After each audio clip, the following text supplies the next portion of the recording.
రమాలా collections ఫిబ్రవరి 7న దిల్సుఖ్ నగర్ లో గొప్ప ప్రారంభం. గ్రాండ్ ఓపెనింగ్ సందర్భంగా ప్రతి ఒక్క బిల్లింగ్ కి ఒక ఆశ్చర్యకరమైన బహుమతి.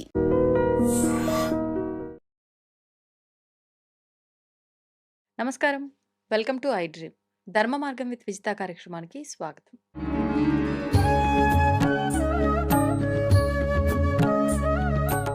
ప్రస్తుతం మనతో పాటు ఉన్నారు ప్రవచనకర్త ప్రవీణ్ కుమార్ శర్మ గారు. ఇప్పుడు వారితో మాట్లాడి కాశీకి సంబంధించిన ఎన్నెన్నో విశేషాలు ఉన్నాయి. అయితే ఎన్నెన్నో మనందరికీ తెలియని విషయాలు కూడా దాగి ఉన్నాయి. అవన్నీ ఏంటి అనేది వారితో మాట్లాడి తెలుసుకునే ప్రయత్నం చేద్దాం.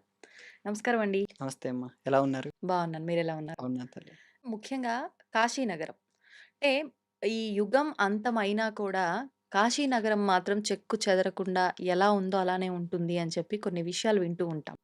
నిజంగా ఎందుకని? అంటే కాశీ అసలు నిజంగా ఆ మహత్యం చెప్పక్కర్లేదు.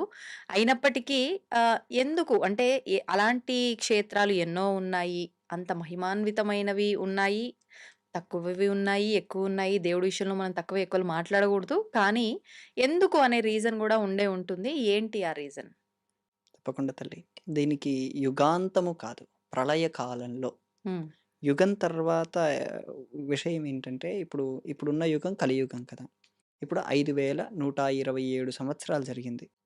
4,32,000 కలియుగం.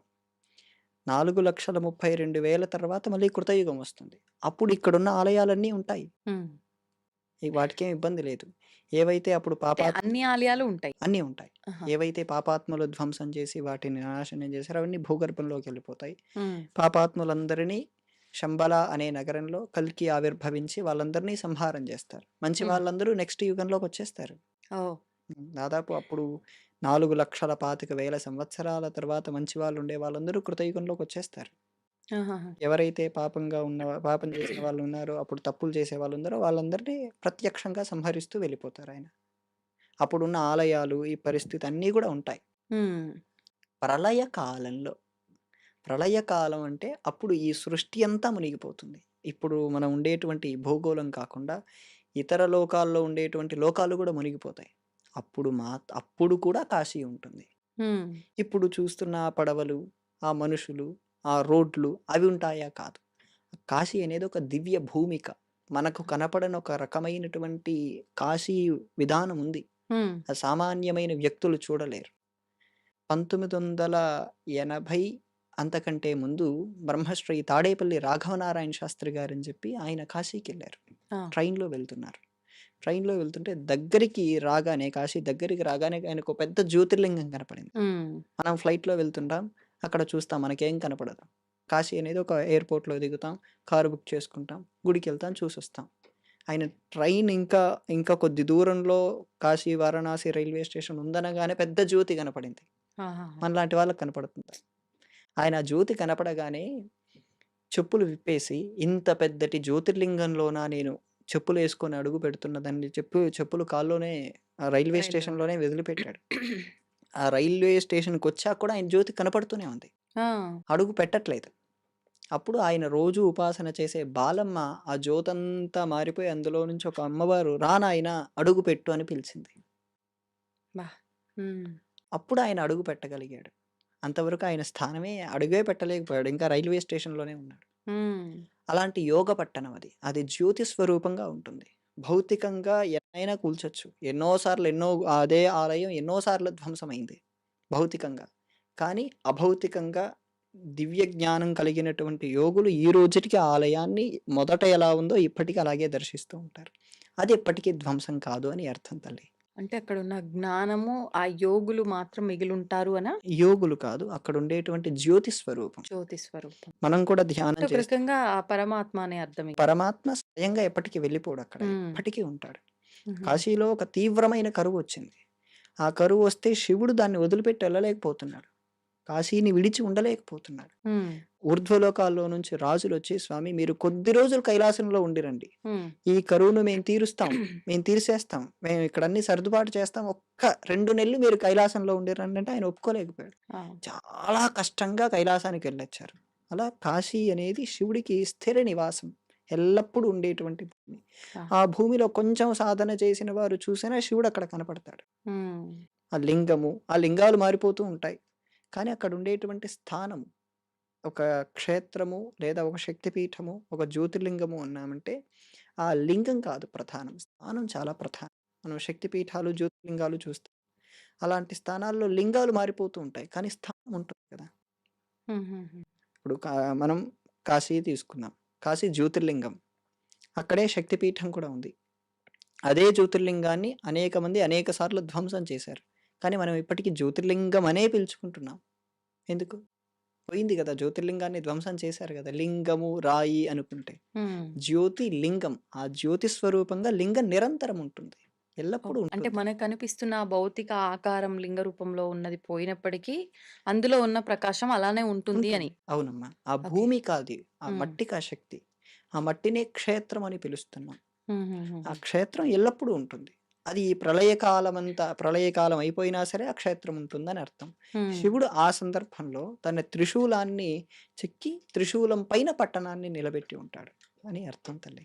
ఒకప్పటి కాలంలో అండి అంటే పరిస్థితుల రీత్యా ఇప్పుడైతే అప్పటికప్పుడు ఫ్లైట్‌లెక్కి ఒక్క రోజులో పోతున్నారు. మళ్ళీ నెక్స్ట్ డే తిరిగొస్తున్నారు. ఇదంతా చూస్తున్నాం గానీ, అంటే ఏజ్‌తో సంబంధం లేకుండా, వయస్సు పరిమితి లేకుండా ప్రతి ఒక్కరు వెళ్ళాలనిపిస్తే వెళ్తున్నారు. స్వామి దర్శనం చేసుకుంటున్నారు, వస్తున్నారు.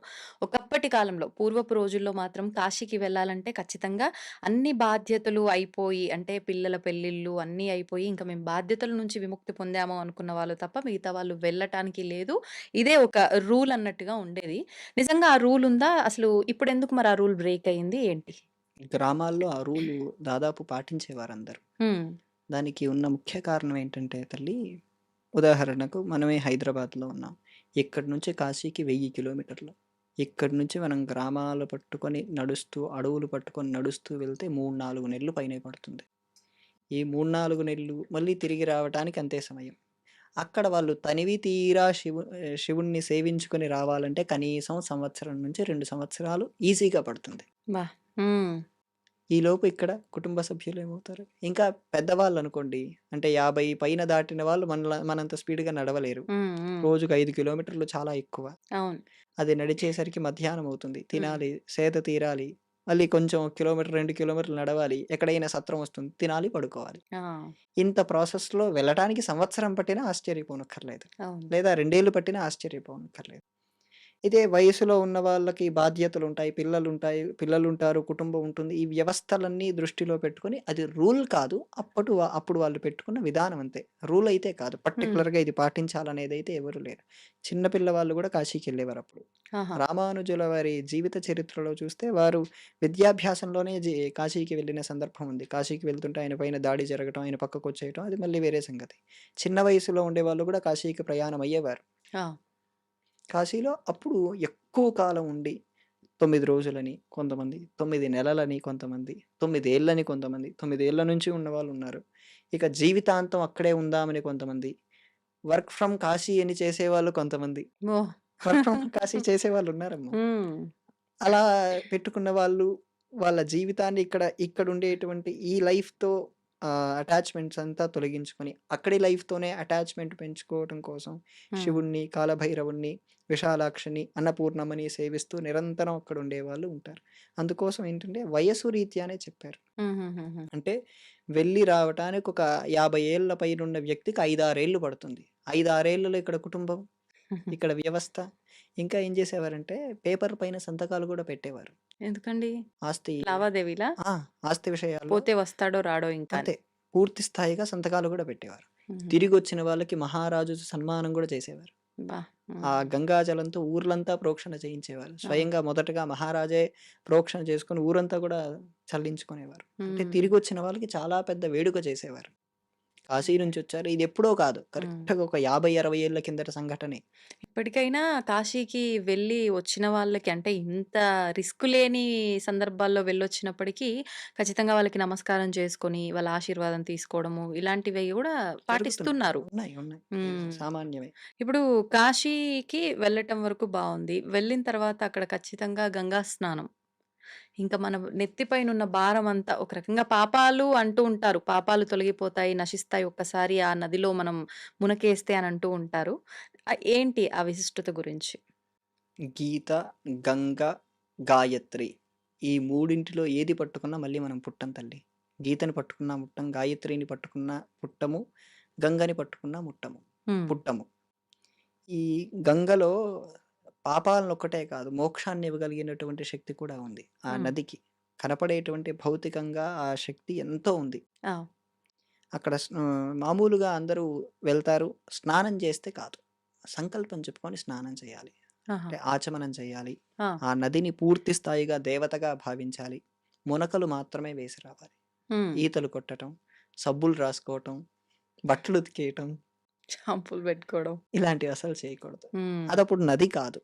కేవలం నీళ్లు పారేది. అంటే మనం ఎలా భావన చేసి, ఎలా అక్కడ ఆ విధానం ఆచరిస్తే ఆ రకమైన ఫలితమే. యత్ భావం తద్భవతి. అంతే కదమ్మా! మనం ఫీలింగ్ ఎలా ఉంటుందో అదే కుదురుతుందక్కడ. అది హ్మ్. మీరు గంగా నది అని, నాకు స్నానం చేస్తే నా పాపాలు తొలగిపోతాయని, నేను ముక్తి పొందుతాననేటువంటి ఫీలింగ్ ఉంటే ఖచ్చితంగా ఆ ఫీలింగ్ 100% కలుగుతుంది.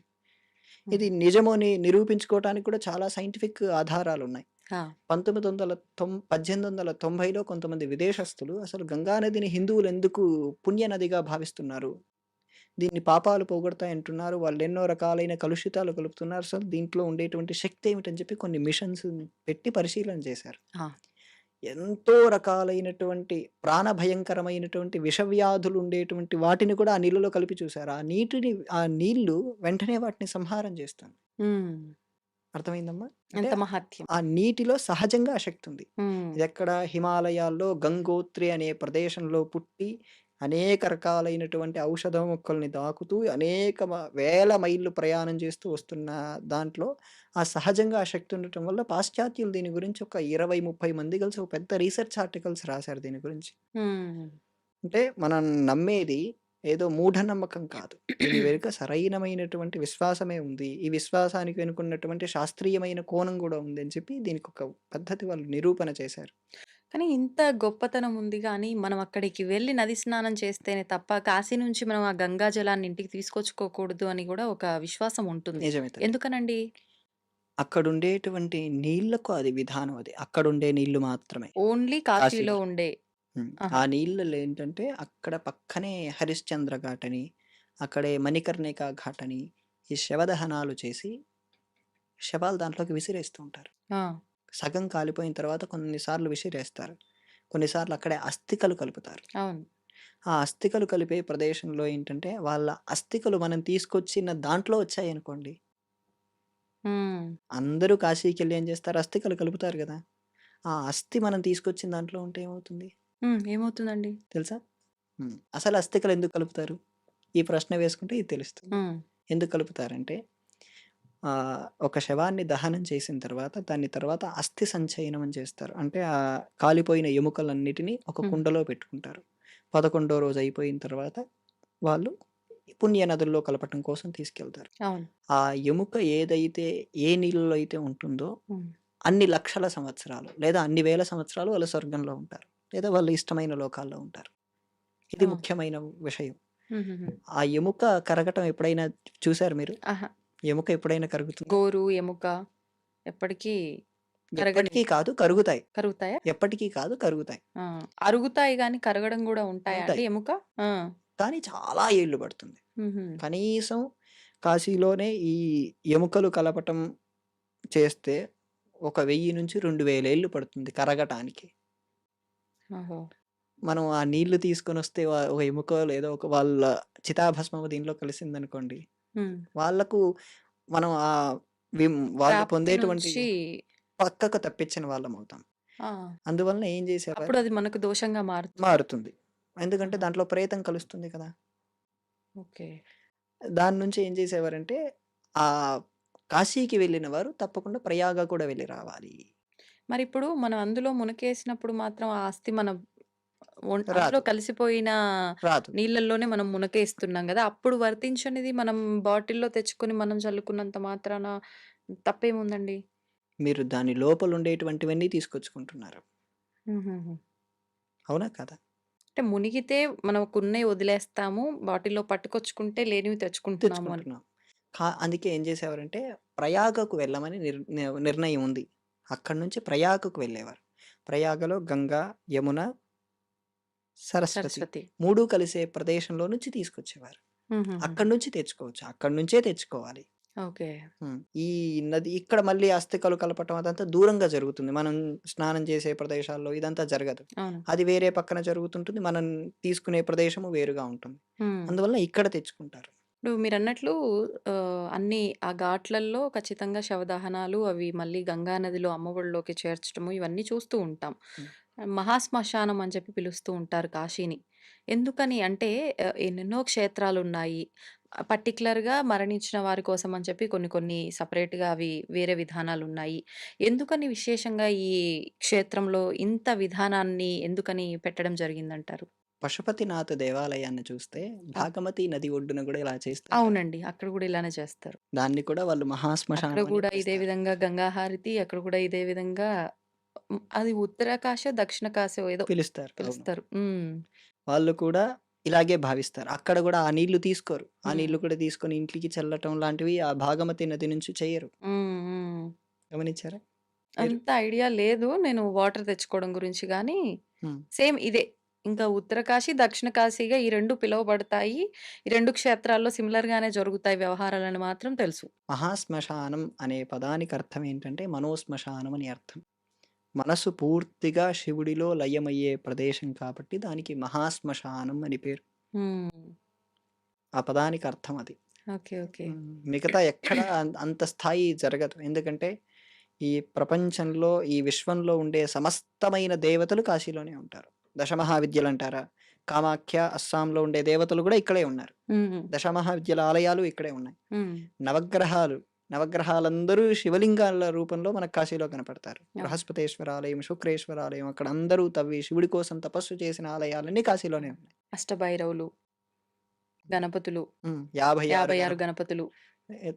ద్వాదశాదిత్యులు, అవును. 12 ఆదిత్యులు. హ్మ్. హ్మ్. ఏ దేవత అమ్మవార్లు. శక్తిపీఠం ఉంది. శక్తిపీఠం. శక్తిపీఠాన్ని ఆధారం చేసుకొని మిగతా చాలా అమ్మవార్ల ఉన్నాయి. ఆలయాలున్నాయి. ఉన్నాయి. అవును. విష్ణుమూర్తి ఆలయాలు 56 పైనే విష్ణుమూర్తి 46 పైనే విష్ణుమూర్తి దేవాలయాలున్నాయి. హ్మ్. బిందు మాధవుడనే మనకొకరికి తెలుసు. అవును. అవును. కానీ అలాంటి మాధవ స్వామి వారి దేవాలయాలు 56 పైనే ఉన్నాయి. అక్కడ కృష్ణుడి ఆలయం గూడా ఒకటి పెరుగుతూ ఉన్న ఆలయం అంటే స్వామి పెరుగుతూ ఉంటారు అని చెప్పి గూడా ఏదో ఆలయం ఉంది అని అన్నారు. అవును. అవునమ్మా. హ్మ్. అనేక ఆశ్రమాలు ఉన్నాయి.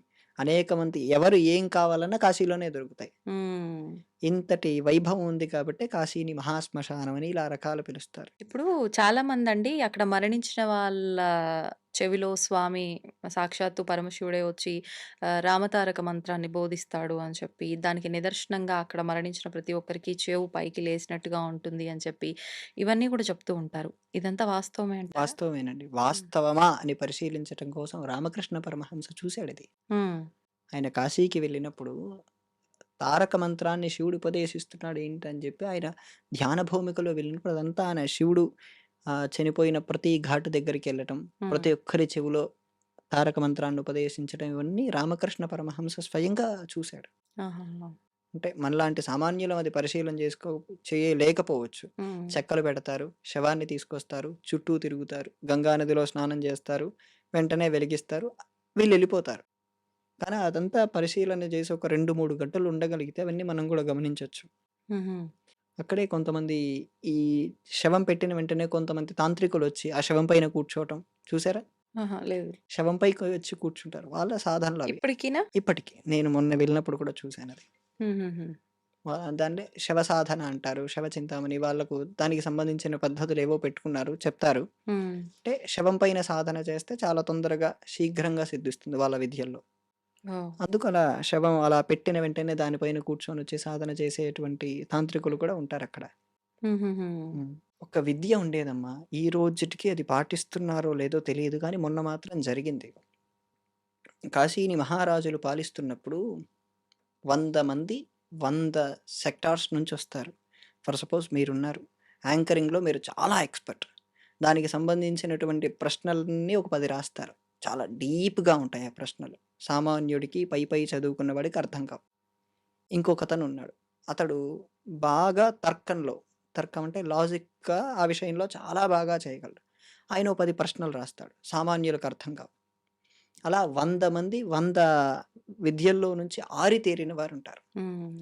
ఆ 100 మంది కలిసి ఒక ఆయన్ని ఇంటర్వ్యూ చేస్తారు. హ్మ్. ఈ 100 మంది కలిసి ఈ ఒక్కడు కూర్చున్నవాడు సమాధానం చెప్పగలిగితే ఆ ఒక్కడిని కాశీ మహారాజు స్వయంగా వచ్చి హ్మ్.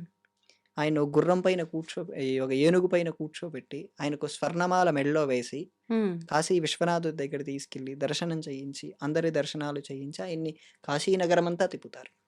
ఓహ్! అలాంటి ఇది సాధన చేయాలి, అలాంటి విద్యలు పొందాలన్నా కూడా కష్టం. అంటే అదేదో బయట సాధన చేస్తే దేవత అనుగ్రహిస్తే వచ్చేదే కొంతమే. కానీ హ్మ్. మన ప్రయత్నం ఉండాలి. మన ప్రయత్నమే దీంట్లో 90% ఉంటుంది. హుహుహుహు. ఇప్పుడు మీరున్నారు. మీకు యాంకరింగ్ ఒక్కటే తెలుసు. నేనున్నాను. నాకు చెప్పడం ఒకటే తెలుసు. హ్మ్. కాదు. 100 రకాల విద్యలు మనకు తెలిసుండాలి. ఓకే. ఓకే.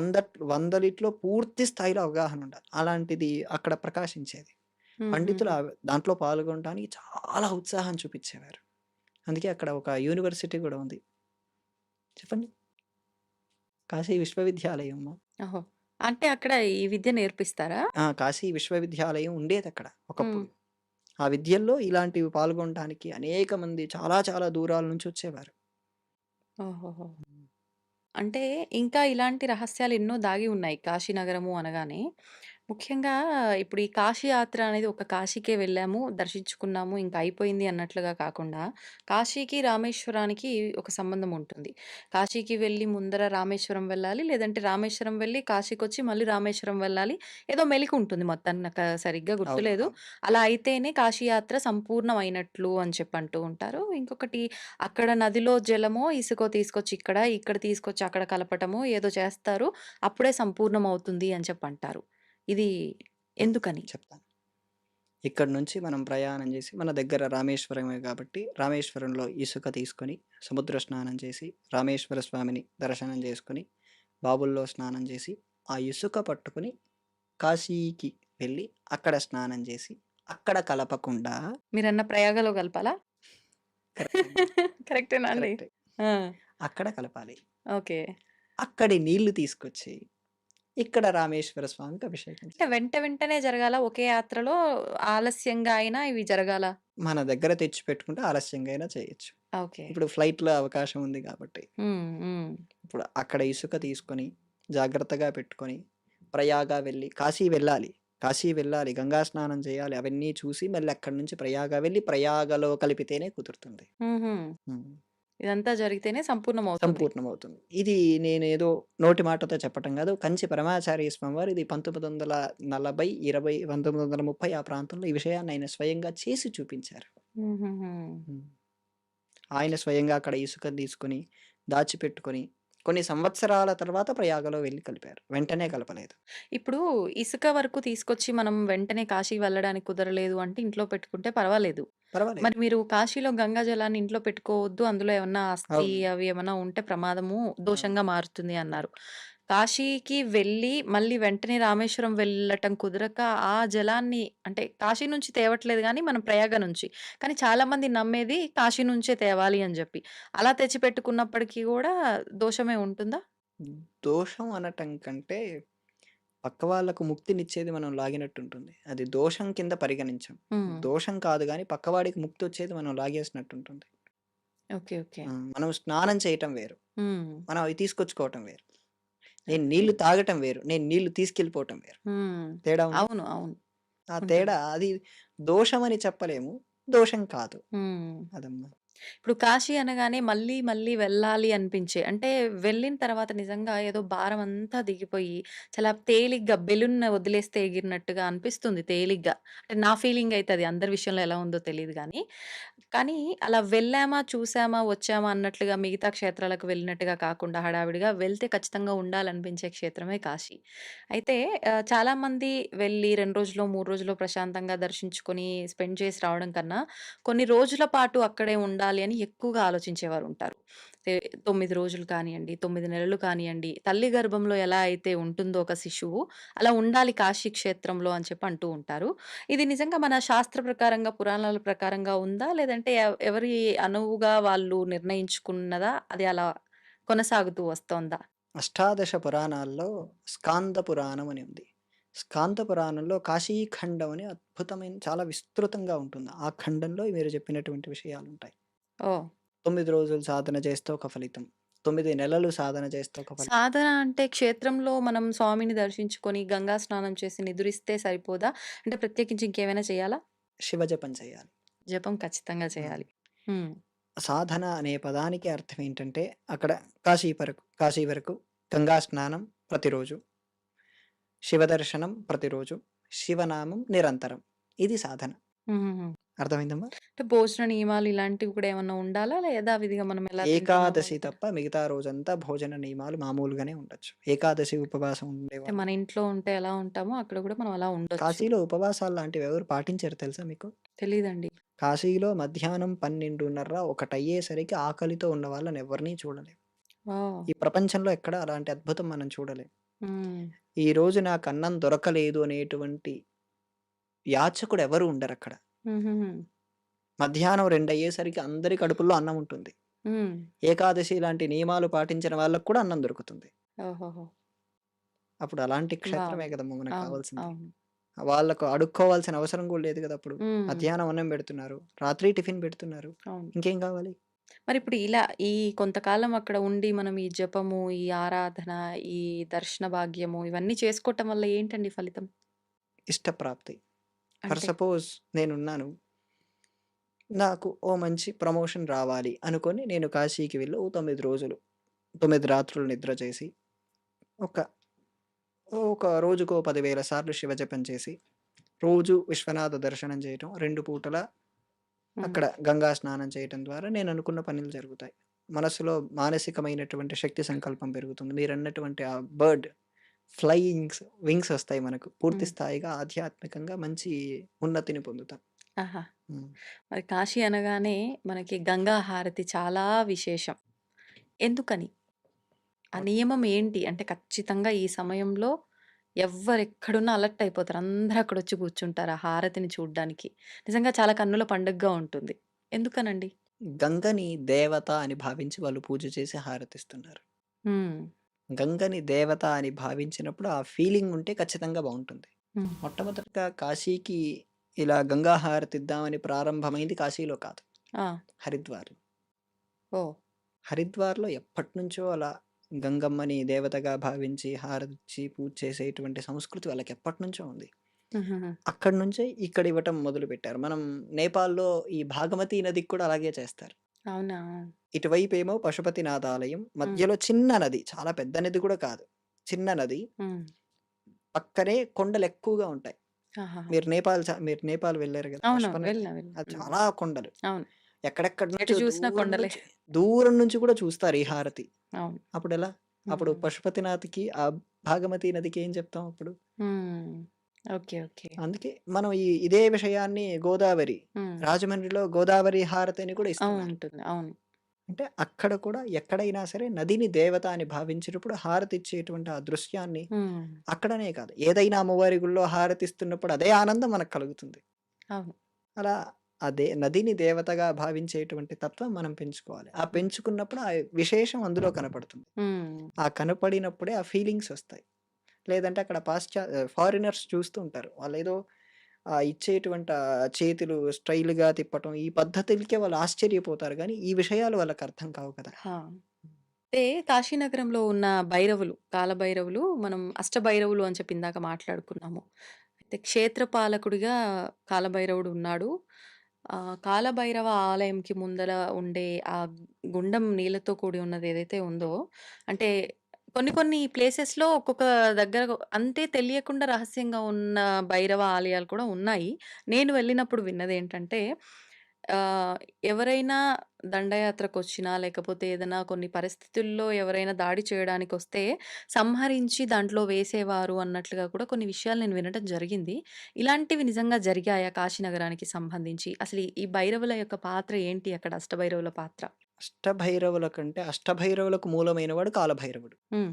అష్టభైరవులే ఒకే భైరవుడే అష్టభైరవులుగా వెళ్ళాడు. హ్మ్.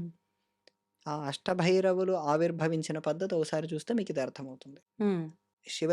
లింగోద్భవ కాలంలో శివలింగం ఆవిర్భవించింది. అవును. వరాహస్వామి రూపంలో విష్ణుమూర్తి కిందికెళ్ళాడు. అవును. హంసను పట్టుకొని బ్రహ్మ బ్రహ్మదేవుడు పైకెళ్ళాడు. పైకి. ఆ! మధ్యలోకొచ్చారు. ఆ సంఘటనంతా నేనెళ్ళట్లేదు. హ్మ్.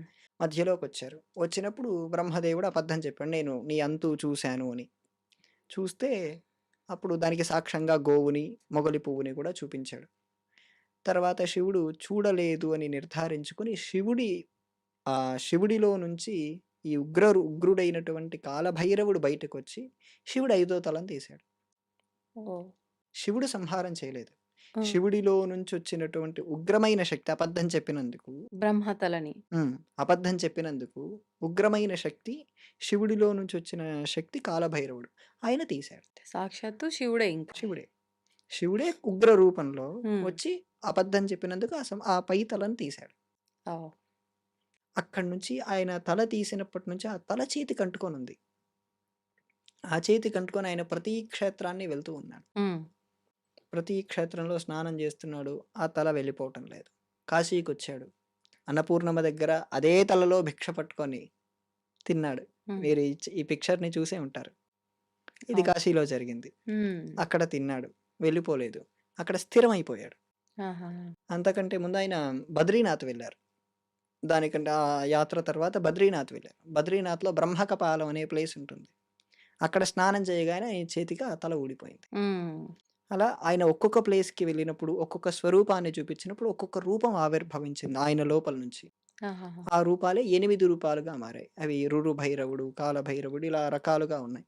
హ్మ్. ఆ భైరవుల్లో మీరు చెప్పినటువంటి భైరవ కుండంలో స్నానం చేస్తే వ్యాధులు మొదటగా తొలగిపోతాయి. వెంటనే మనకు తెలిసిపోతుంది. హుహుహు. వ్యాధులు వెంటనే అంటే చర్మ వ్యాధులు ఉన్న వాళ్ళకి ఆ! చాలా తొందరగా తొలగిపోతాయి. ఓకే. ఓకే. సంహారం చేసినది ఆ భైరవుడు కాదు. హ్మ్. భైరవ సాధన చేసేటువంటి భైరవులు. ఓహ్! భైరవ సాధన చేసే వాళ్ళని భైరవులు అని పిలుస్తారు. హ్మ్. ఆ భైరవులు ఎన్నో సంవత్సరాల నుంచి అక్కడ సాధన చేసేవారు. భైరవ సాధన చేస్తూ ఉండేవారు. హ్మ్. ఇలా ఆలయాన్ని ధ్వంసం చేద్దాం అని వచ్చినప్పుడు వాళ్ళ తలల్ని తీసి అందులోనే వేశారు. అది అప్పుడు అది వాస్తవం అయితే. వాస్తవం. హుహుహు. అందరిని కాదు. అలా అందరిని అనుకుంటే ఔరంగజేబు లాంటి వాళ్ళొచ్చినప్పుడు ఆలయాలు ధ్వంసం అయింది. అవును. అవును. హ్మ్. అందుకే కాలం, కర్మ అనేటువంటి 2 విషయాలను మనం గుర్తుపెట్టుకోగలిగితే ఆ సందర్భానికి ఆ సాధకులు లేరు మళ్ళీ. హ్మ్. వాళ్ళు వెళ్ళిపోయారు. ఆ ప్రాంతాన్ని విడిచిపెట్టి వెళ్ళిపోవటం, లేదా వాళ్ళు శరీరాన్ని విడిచిపెట్టడమో జరిగింది. హ్మ్. ఆ సమయానికి విధి నిర్ణయం ఆ శివలింగం ఉండకూడదు హ్మ్. అనేటువంటిది విధి నిర్ణయం. ఆ! అందువలన వీళ్ళు కూడా ఆపలేకపోయారు. లేదంటే కాశీలో ఎంతోమంది సాధకులున్నారు. ఆ! వాళ్ళొక్క నిమిషం కాశీ గురించి వాళ్ళ తపస్సును స్పెండ్ చేస్తే ఔరంగజేబు లాంటి వాళ్ళు క్షణాల్లో బూడిదైపోతారు. కానీ ఎందుకు కుదరలేదు? ఆ! మనం భైరవుడి ఆలయం చుట్టుపక్కల పరిశీలన చేస్తే ఎంతోమంది సాధకులుంటారు. వెళ్లారా హ్మ్. మీరు కాలభైరవ స్వామి దేవాలయానికి? ఆ! ఆ వెనక వైపుకి వెళ్ళాలి. ఆ! ఆ వెనక వైపు ట్రాఫిక్ ఉంటుంది. ఆ అవును. ట్రాఫిక్ దాటి వెళ్తే చాలామంది భైరవ సాధకులుంటారు. హ్మ్. వాళ్ళు ఒక్క నిమిషం అందరూ కలిసి ఒక్క నిమిషం స్పెండ్ చేయగలిగితే అలాంటి ధ్వంసాలే జరగవు. కానీ ఎందుకు జరిగిందంటే విధి నిర్ణయం, శివుడి నిర్ణయం అనుకోవాలి. ఓకే. కాశీ నగరానికి గ్రామ దేవతగా ఉంది వారాహి అమ్మవారు. కానీ వారాహి అమ్మవారిని మనం డైరెక్ట్‌గా దర్శించుకోవడానికి లేదు. పైనుంచి ఒక చిన్న రంధ్రంలో నుంచి అమ్మవారిని మనం దర్శనం ముఖం చేసుకోవాలి చూడాలి, పక్కన అని కాళ్ళు అంటూ చూడాలి. ఉంటారు. దీనికి కూడా ఒక రీజన్ ఉంది అని అంటూ ఉంటారు. ఒకసారి. తప్పకుండా. ఒక విగ్రహంలో 3 రకాలైనటువంటి ఒక విగ్రహము అనేటువంటిది చెప్పాలంటే ఎలా చెప్తాం? ఒక మూర్తిని ఎలా చెప్తామంటే శాంతమూర్తి, భోగమూర్తి, యోగమూర్తి. హుహు. హ్మ్. ఇప్పుడు అమ్మవారున్నారు. శ్యామలమ్మ యోగమూర్తి, లలితమ్మ మహామూర్తి, జ్ఞానమూర్తి. మనకు ఉగ్ర రూపంలో ఉండేది వారాహి. ఆవిడ తత్వాన్ని చూసి మనం గమనించుకోలేం. హ్మ్. ఎందుకంటే ఆహ్, ఆ విగ్రహంలో ఉండేటువంటి ఆకర్షణీయమైనటువంటి కళే ఉగ్రంగా ఉంటుంది. కోపంగా కాదు ఉగ్రంగా ఉంటుంది. హ్మ్. కోపం కంటే పై స్థాయి అది. ఆహా! ఆ స్థాయిని చూసి సామాన్యులైనటువంటి వ్యక్తులు తట్టుకోలేరు. హ్మ్. అక్కడుండేటువంటి అర్చకుడితో నేను మాట్లాడినప్పుడు ఆయన ముఖం చూసి పూజ చేయలేదు. హ్మ్. చేయలేడు. అంటే వాళ్ళు కూడా లోపలికెళ్ళి అమ్మవారికి లోపలికెళ్తారు. ఆ! వస్త్రాలు మారుస్తారు. అభిషేకాల్లాంటివి చేస్తారు. హ్మ్. ముఖం చూసి 2, 3 నిమిషాలు ముఖాన్ని చూసి చేద్దామంటే కుదరదు. వాళ్ళ సాధన నిలబడదంతా. హుహుహుహు. కాశీలో వారాహి ఒక్కటే కాదు. హ్మ్. 5, 6 రకాల వారాహిలున్నారు. అవునా? ఆ! ఆహాహా! మనకు అలాంటి ఆ వారాహి మనకది క్షేత్రపాలక అమ్మవారు. కానీ ఆ వారాహిని ఆధారం చేసుకొని ఎలాగైతే ఇప్పటిదాకా కాలభైరవుడికి అష్టభైరవులు ఎలా ఉన్నారో, హ్మ్. ఈ వారాహిని అమ్మవారు ఆధారం చేసుకొని ఇంకా 5, 6 వారాహి అవునా? అమ్మవార్లున్నారు. ఇప్పుడు చాలామంది చెప్తారండి కాశీకెళ్తే ఖచ్చితంగా కొన్ని కొన్ని తప్పకుండా దర్శించుకొని రానిదే ఆ ఫలితం ఉండదు. దర్శన ఫలితము అని చెప్పి. అలాంటివి ఏమున్నాయి? అండ్ వారాహి అమ్మవారి విషయానికొస్తే గూడా ఖచ్చితంగా కాశీకెళ్తే గ్రామదేవత గాబట్టి మేము వచ్చాము, మేము వెళ్తున్నాము అన్నట్లుగా ఆమెకు గూడా మనం అలా వెళ్ళి కలిసి రావాలి అనేమో కొంతమందంటారు. కొంతమంది ఆమె ఉగ్ర రూపం గాబట్టి వెళ్ళొద్దు, వెళ్ళిన తర్వాత నుంచి కొంచెం మన విధానాల్లో మార్పొస్తుంది ఉగ్ర రూపం కాబట్టి అని అంటూ ఉంటారు. ఇది ఎలా తీసుకోవచ్చంటారు? కాశీకి వెళ్ళినప్పుడు చేయాల్సినవి కాదు. హ్మ్. ఇంటి దగ్గర స్టార్ట్ అయ్యేటప్పుడే ఓ పని చేయాలి. ఆ! ఏంటండి? మన గ్రామ దేవతకి చెప్పాలి. ముందిక్కడ చెప్పి పర్మిషన్ తీసుకొని వెళ్ళాలి. అంతే కదమ్మా! ఇంట్లో వెళ్తున్నప్పుడు తండ్రికి చెప్పి ఎలా వెళ్తామో, లేదా అవును. భార్య అయితే భర్తకు చెప్పి, పిల్లలకి చెప్పి ఎలా వెళ్తామో, హ్మ్. ఆవిడ మనల్ని రక్షిస్తున్న దేవత కాబట్టి గ్రామ దేవతకి చెప్పకుండా ఎక్కడికెళ్తాం? అంతేలెండి. ఇంట్లో మొదటి శుభలేఖ కూడా మన గ్రామ దేవతకి, కులదేవతకే ఇవ్వాలి. అది కూడా జరగట్లేదు. హ్మ్. అలా ముందు మన ఊర్లో స్టార్ట్ అయ్యి, అక్కడ మొదట కాలభైరవుడు, ఆ పక్కనుండేటువంటి త్రయంబకేశ్వరుడు, ఆ హ్మ్. పక్కన బావిలో నీళ్లు తాగి, అక్కడి నుంచి వచ్చి, ఆ తర్వాత విశ్వనాథ గంగా స్నానం చేయటం. హ్మ్. గంగా స్నానం ముందు చేయకూడదు. విశ్వనాథ కాలభైరవ దర్శనం అవ్వాలి. తర్వాత గంగా స్నానం చేయాలి. ఓహో! డైరెక్ట్‌గా వచ్చి స్నానం ముందే చేసి నేను ఆ! కాలభైరవుడి దగ్గరికెళ్తానంటే కుదరదు. ఎందుకనండి? కాలభైరవుడు ఒప్పుకోడు గదా! ఎంట్రీ పాస్ పొందాలి గదా! మనం శివుడి ఆహాహా! దగ్గరికెళ్ళాలంటే ఫస్ట్ పాస్ హాజరక్కడ. హ్మ్. హ్మ్. పాస్ తీసుకోవాలి కదా! ఓకే. ఆ పాస్ కాలభైరవుడి దగ్గర తీసుకుంటాం. హ్మ్. అక్కడ తీసుకొని పక్కనే త్రయంబకేశ్వర స్వామి వారి దేవాలయం అని ఉంటుంది. హ్మ్. అక్కడ బావిలో నుంచి నీళ్ళు తీసుకోవచ్చు. మనమే తోడుకోవచ్చు. హ్మ్. ఆ బావిలో నుంచి నీళ్లు తీసుకున్నా ఈ షుగర్ లాంటి వ్యాధులు తగ్గుతూ ఉంటాయి. ఆహా! అందుకు అక్కడ బావిలో నుంచి నీళ్లు తాగటం. అక్కడి నుంచి మళ్ళీ ఈ గంగా స్నానం దగ్గరికి రావటం. అక్కడ స్నానం చేయటం. హ్మ్. విభూతి పెట్టుకోవటం. విభూతి అనేది ఆడవాళ్ళు కూడా పెట్టుకోవాలి. విభూతి పెట్టుకోవటం. అప్పుడు విశ్వనాథ దర్శనం, విశాలాక్షి అమ్మ దర్శనం, పక్కనే ఉన్న అన్నపూర్ణాదేవి దర్శనం. ఇవి చేసి వారాహి అమ్మవారి దర్శనం చేయాలి. చేయాల్సింది. చేయాల్సిందే. ము ఆఖరణ. ముఖం ఒక కన్నంలో నుంచి, హ్మ్. కాళ్ళు ఒక కన్నంలో నుంచి చూడగలగాలి. కానీ హ్మ్. ఇప్పుడు 9 తర్వాత కూడా దర్శనాలు చేయిస్తున్నారు కొన్నిసార్లు. అవును. మాక్సిమం 10 లోపు దర్శనం పూర్తవుతుంది. తెల్లవారుజామున నుంచి కాస్త ఎర్లీగానే అమ్మవారి దర్శనం కంప్లీట్ అవుతదని అవుతుంది. అంటారు. 4:30, 5 అవును. ఆ ప్రాంతం నుంచి మొదలవుతాయి. ఆ! ఒక 5 గంటలే ఏదైనా. 5 అవును. గంటల తర్వాత ఉండదు. ఉండదు. ఇది ఒక్క రోజులో పూర్తి చేయాలంటే ఇదమ్మా. హ్మ్. కానీ ఒక్క 20, 30 రోజులు ఉండగలిగిన వారు అనుకుంటే కాశీని పూర్తి స్థాయిగా ఎక్స్‌ప్లోర్ చేయొచ్చు. అక్కడున్న అంటే ప్రతి రాయి ఒక దేవ్ దేవతగానే మనకు కనిపిస్తుంది కాశీలో. అవును. మీరన్నట్టు అందరూ సకల దేవతలు అక్కడే ఉన్నారన్నట్టు గణపతి గూడా. ఒకరు, ఇద్దరు గాదు 56 గణపతులు మనం ఇందాకే మాట్లాడుకున్నట్టు. ఎందుకని ఇన్ని రకాల గణపతులక్కడ? ఒక్కొక్కరు ఒక్కొక్క విధంగా వెలిసారు. హ్మ్. పోలాండ్ అనే దేశం నుంచి ఒక పాశ్చాత్యుడొచ్చాడు. హ్మ్. పాశ్చాత్యుడొచ్చి ఇప్పుడు చెప్పిన ఈ 56 గణపతుల పైన రీసెర్చ్ చేశాడు. హుహు. ఆ ఉన్న స్థానాలేంటి? ఎవరు పెట్టారు? ఏంటని అక్కడ ఆయన, ఇంకా ఈ కాశీ హిందూ యూనివర్సిటీ నుంచి ఒక ప్రొఫెసర్ వీళ్ళిద్దరూ కలిసి హ్మ్. రాడార్సు, జీపీఎస్ సిస్టమ్ కావాల్సినటువంటి ఎక్విప్‌మెంట్ అంతా తీసుకొచ్చుకొని, ఆ 56 గణపతుల పైన రీసెర్చ్ చేస్తే అవన్నీ కాస్మిక్ ఎనర్జీ సెంటర్స్ అని చెప్పి ఆయన తేల్చాడు. హుహుహు. అవన్నీ వైశ్విక చైతన్యానికి, విశ్వంలో ఉండేటువంటి ఒక యూనివర్స్‌ని సరైన ఒక శక్తి కేంద్రాన్ని సరైన ప్రదేశంలో హ్మ్. ఎలా పెట్టగలిగారు? అవన్నీ ఎలా వచ్చాయని చెప్పి ఆయన పెద్ద రీసెర్చ్ చేసి ఒక పెద్ద రీసెర్చ్ ఆర్టికల్ రాసాడమ్మా. ఆహాహా! అంటే అవన్నీ ఒక శక్తి కేంద్రాలు. ఇప్పుడు గణపతులు గూడా మనం నార్మల్‌గా చూస్తున్న గణపతి దేవాలయాల్లో లాగా ఉండరు. ఉండడు ఉండరు. స్వామక్కడ. హనుమంతుడిని చూస్తున్నామేమో అన్నట్లుగా అనిపిస్తుంది. చెండూరం కలర్‌లో ఉంటారు కొన్ని సింధూరం. కొన్ని చూడ్డానికి. ఆ! అలా కనిపిస్తూ ఉంటారు. ఆకారం గూడా మనకు కొంచెం వింతగానే అవును. కనిపిస్తూ ఉంటారు. మనం ఉత్తరాదిలో ఏ గణపతిని చూసినా సింధూరం పూయకుండా ఉండడు. అవును. కారణం ఎందుకనండి? సింధురాసురుడు అని ఒక రాక్షసుడుండేవాడు. ఆ! ఆ సింధురాసురుడు లోకాల్ని బాధపెడుతుంటే గణపతి చిన్న పిల్లవాడిగా వెళ్ళి హ్మ్. ఆయన్ని సంహారం చేసి ఇలా అనుకోని మొత్తం శరీరానికి పూసుకున్నాడు. ఓహ్! ఆయన్ని ఇలా దూది పింజలా నలిపేసి మొత్తం ఆహాహా! శరీరానికి రాసుకున్నాడు. ఓకే. ఓకే. దాంతో అప్పటినుంచి గణపతికి, హ్మ్. హనుమంతుడికి హ్మ్. ఇద్దరికీ సింధూరం రాయటం అలవాటుగా ఉంది. హనుమదాలయాలు గూడా ఎన్నో ఉన్నాయి. మనకు రామచరితమానస్, తులసీ రామాయణం అనేది గూడా అక్కడే ఉంది. హ్మ్. అలాగే హనుమాన్ చాలీసా మనందరం అవును. చదివేటువంటి ఒరిజినల్ మాన్యుస్క్రిప్ట్. ఆ గోస్వామి తులసీదాస్ రాసిన ఒరిజినల్ మాన్యుస్క్రిప్ట్ గూడా అక్కడే ఉంది. అది ఒరిజినల్ రాసింది కూడా కాశీలోనే. హుహుహుహు. కాశీలో కాదు, వేరే ప్రదేశంలో. అది ఈ రోజుటికి మాన్యుస్క్రిప్ట్ ఒరిజినల్ అక్కడే ఉంది. అనేకమైన హనుమదాలయాలు కనపడతాయి. సంకటమోచన హనుమదాలయాలు కనపడతాయి. ఆహాహా! అమ్మవారి దేవాలయాలంటామా, అష్టాదశ శక్తి పీఠాల్లో ఓ శక్తి పీఠం. హ్మ్. గణపత చెప్పుకున్నాం. సుబ్రహ్మణ్యుడికి లెక్కలేనన్ని ఆలయాలు. ఆ! హ్మ్. నవగ్రహాల్లో ఉండే దేవతలు రాహువు, కేతువు వీళ్ళు కూడా అక్కడొచ్చి తపస్సు చేశారు. హ్మ్. శుక్రుడైతే ఒక పెద్ద బావి తవ్వి, ఆ బావిలో నుంచి నీళ్లు తీసి, రోజుకి అక్కడ ఉండేటువంటి శివలింగాన్ని అభిషేకం చేస్తూ, శివుడి దర్శనమయ్యేంత వరకు అక్కడున్నాడు. ఈ నవగ్రహాలు, అష్టదిక్పాలకులు. ఇంద్ర, హ్మ్. అగ్ని, యమ, నిరుతి, వరుణ, వాయు, కుబేర, ఈశ వీళ్ళందరూ ప్రతిష్ఠించిన ఆలయాలు కూడా ఉన్నాయి. హుహుహు. వీళ్ళే కాకుండా కాశీలో కరువు వచ్చినప్పుడు శివుడు ఒక్క 2, 3 నెలలు పైకెళ్ళినప్పుడు, కైలాసానికి వెళ్ళినప్పుడు దివోదాసుడు అనేటువంటి రాజు వచ్చాడు. ఆ దివోదాసుడు కాశీని పరిపాలించిన ఒక రాజు.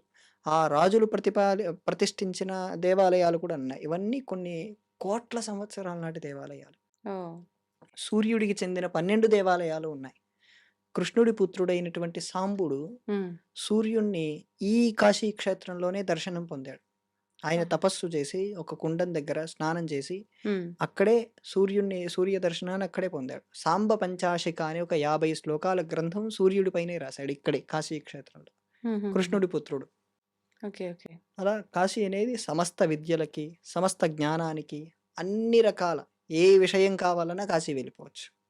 కాశీలో ఇప్పటికీ కొన్ని ప్రాంతాల్లో అంటే నది ఒడ్డున గూడా కొన్ని కొన్ని శివలింగాలుండి అర్చనలు అవి ఇవి చేస్తూ ఉంటారు. అలా ఉన్న ప్రదేశాల్లో స్వామికి ఇప్పటికీ మాంసాహారము అంటే చేపలు ఇవి నివేదిస్తారు అని చెప్పి ఇది వాస్తవమేనా అండి? అవాస్తవం. అవాస్తవం. హ్మ్. ఎవరు నివేదిస్తారు? భక్తులు. ఎక్కడ? ఎవరికి తోచినట్టుగా వాళ్ళంటే నది ఒడ్డునే అలా శివలింగాలు ఉండటం వల్ల ఎవరికి తోచినట్టు వాళ్ళ అభిషేకాలు అవి చేసుకొని స్వామికి వాళ్ళు తినే అంటే మాంసాహారం ఈ రోజున వాళ్ళు వండుకుంటే అదే మాంసం కానీ, మత్స్యం కానీ తీసుకొచ్చి స్వామికి నివేదన చేయడం ఇలాంటివి కూడా చేస్తూ ఉంటారు. కాశీలో గంగా ఒడ్డున ఉండేటువంటి వారెవరు మాంసం తినరమ్మా. అహా! ఒడ్డున ఉండేవాళ్ళు అనట్లే. అక్కడ అదే కాశీనగరంలో నేను చెప్పేది. హ్మ్. పంచక్రోషి అంటారు. హ్మ్. ఆ పంచక్రోషిలో ఉండేవాళ్ళు మాంసం తినరు. హుహుహు. పంచక్రోషిలోకి మాంసం ఎలో లేదు. హ్మ్. మరెలా తింటారు? ఓకే. ఇది వేరే వేరే ప్రాంతాల్లో జరగచ్చేమో గానీ కాశీలో జరగదు. లేదు. హ్మ్. అసలు ఎప్పుడూ లేదు. ఎప్పుడూ లేదు. ఓకే. మాంసం ఒక లింగానికి నివేదన పెట్టడం లాంటిది హ్మ్. భక్త కన్నప్ప చరిత్రలోనే చూస్తాం తప్ప మిగతా ఇంకెక్కడ ఎక్కడా లేదు. కనపడదు. ఆయన ఓకే. కన్ను తీసి కన్ను పెట్టగలిగాడు. అవును. అంటే ఇది తప్పుడు సమాచారమే అంటారు. నిజమే. మనకు కాశీ అనగానే గుర్తొచ్చేది. కాశీ నగరంకి మనం వెళ్తున్నాము అంటే ఖచ్చితంగా ఏ ఫోటో షాప్‌లో జూసినా, ఎక్కడ జూసినా త్రైలింగ స్వామి. ఆయనకు సంబంధించి కూడా ఒక చరిత్ర ఉంది అక్కడ వివరణ అంటూ ఉంటారు. అవునమ్మా. ఆయన ఇప్పటికీ సజీవంగానే ఉన్నారు అని అంటూ ఉంటారు. కొన్ని కొన్ని విషయాలు చెప్తూ ఉంటారు. దాని సజీవంగా లేరు. గురించి హ్మ్. ఆయన 280 సంవత్సరాలు శరీరంతో బ్రతికిన ఒక యోగి. ఆయన మన తెలుగువారు కాబట్టి ఆయనకి త్రైలింగ స్వామి అనేటువంటి పేరొచ్చింది. అంతకుముందు ఆయనకి సన్యాసనామం ఉంది. హుహు. ఆ సన్యాసనామం అందరికీ తెలీదు. ఆయన తెలుగువారు కాబట్టి త్రైలింగ స్వామి అని పిలుస్తూ ఉంటారు. ఓహ్! ఆ త్రైలింగ స్వామి ఎక్కువ శాతం ఆయన ఒక 120 ఏళ్ళు, 130 ఏళ్ళు కాశీలో ఉన్నారు. ఆయన గంగా నదిలో అలా పడుకొని 5, 6 గంటల పాటు ఉండేవారు. హుహు. 5, 6 గంటల పాటు అలాగే ఉండేవారు. రాజులొచ్చి చూసేవారు. ఒకరోజు ఒక ఆయన దిగంబరంగా నడుస్తూ వెళ్తున్నారు. అప్పుడది పాశ్చాత్యులు పాలిస్తున్నారు. హ్మ్. వాళ్ళు పాలిస్తున్నప్పుడు ఏంటంటే, ఆయన్నలా చూసి అక్కడుండేటువంటి ఆడవాళ్ళు కంప్లెయింట్ చేశారు. ఆ! ఆయన్ని పోలీసులొచ్చి కోర్ట్‌కి తీసుకెళ్లారు. ఆ! కోర్ట్‌కి తీసుకెళ్తే అక్కడుండేటువంటి జడ్జ్ ఈయన్ని ఒక యోగిగా చూడలేదు. మామూలు వ్యక్తిగా చూసాడు. పక్కనుండే వాళ్ళు ఈయన యోగత్వాన్ని తెలుసుకొని నమస్కారాలు పెడుతున్నారు. హ్మ్. అప్పుడు ఆయన జడ్జు ఈయన్ని చూస్తూ, "నేను మాంసాహారం తింటాను. నువ్వు తింటావా?" అన్నాడు. అలా అయితే నేను గూడా ఒకటి వేస్తాను. నేను తినేది మీరు తింటారా? అని ఈయన తిరిగి వేశాడు. మీరు తినేది శాకాహారమే గదా! బ్రహ్మాండంగా తింటాను. ఆయన శాకాహారం తినలేదు. ఆయన వెంటనే అక్కడ కూర్చున్నాడు. హ్మ్. కూర్చొని ఆయన మలాన్న ఆయన తిన్నాడు. ఇదిగో నేను తిన్నాను గదా! నువ్వు తిను. ఆ! వాడు భయపడిపోయాడు. అప్పటినుంచి ఆయన ఒక బిల్ పాస్ చేసాడు. ఎవరు ఈ త్రైలింగ స్వామి జోలికెళ్ళకండి. ఆయన మహిమాన్వితుడు. ఇది మనలాంటి వాళ్ళకి ఇది ఆశ్చర్యం అవ్వచ్చు గానీ, అలాంటి సిద్ధ స్థాయికెళ్ళినప్పుడు అవి చాలా సామాన్యమైన విషయం. హ్మ్. వాళ్ళకు సమస్తము బ్రహ్మంగానే కనపడుతుంది. ఆయన 280 ఏళ్ళు బ్రతికినటువంటి ఒక యోగి. అలాంటి వ్యక్తుల్లో చెప్పుకోదగ్గ యోగి 196 ఏళ్ళు బతికిన ఒకాయన కీనారాం బాబా గోరి అని చెప్పి కాశీలోనే ఉండేవారు. ఆయన పాకిస్తాన్‌లో ఈ బెలూచిస్తాన్‌లో హింగ్లాజ్ దేవి అని ఒక అమ్మవారున్నారు. 108 శక్తి పీఠాల్లో ఒక అమ్మవారు. ఆ అమ్మవారిని హింగులా కాళీగా ఆరాధించేవారు. అక్కడి నుంచి ఆయన కాళీ దర్శనం అక్కడి నుంచి పొంది, ఆ కాళీని ఇక్కడి వరకు తీసుకొచ్చి, ఇక్కడ కాశీలో కీనారాం బాబా అఘోరి ఆయన ఒక హింగుల కాళీ అమ్మవారిని ప్రతిష్ఠ చేశారు. ఆయన 196 ఏళ్ళు బతుకున్నారు. హుహు. మనం ఊహించగలమా? ఈయన 280 ఏళ్ళు బ్రతికున్నారు. ఆ! ఊహించగలమా? లేదు. ఇప్పటికీ త్రైలింగ స్వామి ఆయన సమాధి అదంతా ఉన్న ప్రదేశంలోకి కిందకి కొంచెం దిగినట్టుగా ఉంటుంది. అక్కడికెళ్తే ఆయన దర్శనం ఇస్తాడు. ఆయన సమాధిలోంచి చాలా మందికి ఉపదేశం చేస్తాడు అని చెప్పి అంటూ ఉంటారు. ఇవన్నీ వాస్తవాలా అండి? ఆయన్ని సమాధి చేయలేదమ్మా. హ్మ్. ఆయన చనిపోయేటప్పుడే చెప్పాడు ఎలా నన్ను హ్మ్. చెయ్యాలి. యోగుల శరీరాల్ని ఏం చేస్తారు అనేటువంటి విషయం గురించి మనం చాలా సార్లు మాట్లాడుకున్నాం పూర్వ విషయాల్లో. ఈయన శరీరాన్ని ఏం చేశారంటే ఒక బాక్స్‌లో పెట్టి గంగా నదిలో వదిలేశారు. ఊరంతా తిప్పి హ్మ్. కాశీ అంతా గ్రామోత్సవంలా చేసి గంగా నదిలో వదిలేశారు. కొద్దిసేపయ్యాక ఆ బాక్స్ వెళ్ళిపోయిన తర్వాత ఆ బాక్స్ ఓపెన్ చేసి చూస్తే అందులో ఆయన లేరు.